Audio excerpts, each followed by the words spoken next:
नहीं। महाभारत में ये सब कुछ लिखा है। जब धर्मराज युधिष्ठिर स्वर्ग जाने की तैयारी करने लगे, उस समय पार्षद लोगों ने उनको रोक दिया। कहने लगे, महाराज आपका जो पुण्य है वो क्षीण हो चुका है। कुत्ते के ऊपर हाथ फेरने से आपका पूरा सुकृत पुण्य नष्ट हो जाता है, और गाय के ऊपर हाथ फेरने से आपका पूरा पुण्य 4 गुना बढ़ जाता है। इसलिए गाय की सेवा करना चाहिए, क्योंकि गाय कोई साधारण पशु नहीं है, साक्षात जगत की माता है। और गौ का मतलब क्या है? उसमें जो गो है ना, हर व्यक्ति के जीवन में गोत्र होता है, हर आदमी के जीवन में गोत्र है। गोत्र का मतलब ये है गोपुत्र। गो की उत्पत्ति के कारण ही गोत्र की उत्पत्ति हुई है। अगर गाय ना होती संसार में तो गोत्र की उत्पत्ति ही ना होती। ये जानना बहुत जरूरी है।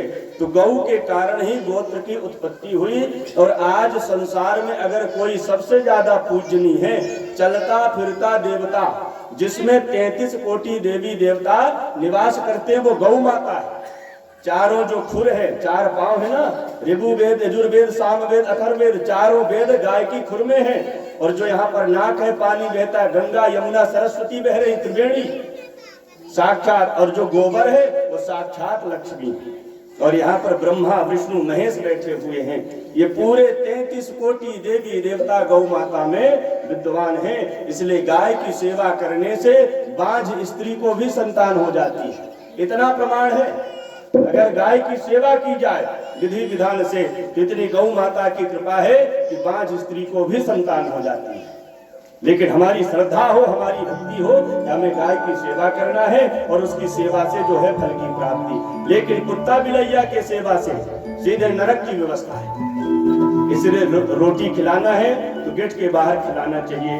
और आजकल तो कलकाल में भारी अव्यवस्था ये है कि घर में लोगों को एक ही बाल गोपाल, बहू ये कहती बस महाराज एक ही है। पहले के जमाने में तो कईयों के दर्जनों से होंगे, एक भी नहीं, कई दर्जन। मतलब किसी की 6, 8, 10, 12 इतनी संतान होती थी। आजकल तो महाराज कहते बस एक ही बेटा काफी महाराज। तो उस बेटा को खिलाने खेलने के लिए क्या घर में रख लेते लोग? कहीं कुत्ता पाल ले, कहीं बिलैया, तो तुम्हारा बच्चा भी तो कुत्ता बिलैया जैसा हो जाएगा। इसलिए महाराज घर में कम से कम 2-4 संतान आज के भी युग में होना चाहिए।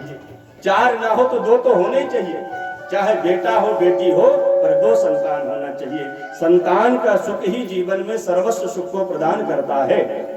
इसलिए गाय की सेवा करो, और कुत्ते इत्यादि को रोटी खिलाओ। गेट के बाहर वो भी जीव है उनको, लेकिन घर के अंदर जाओ। पता लगा घर के अंदर तुम बिस्तर में बैठा रहे, वही तुम्हारी रसोई में घूम रहा, वही कोई अतिथि आया उसको सूंघ रहा, सब पुण्य नष्ट हो जाएगा।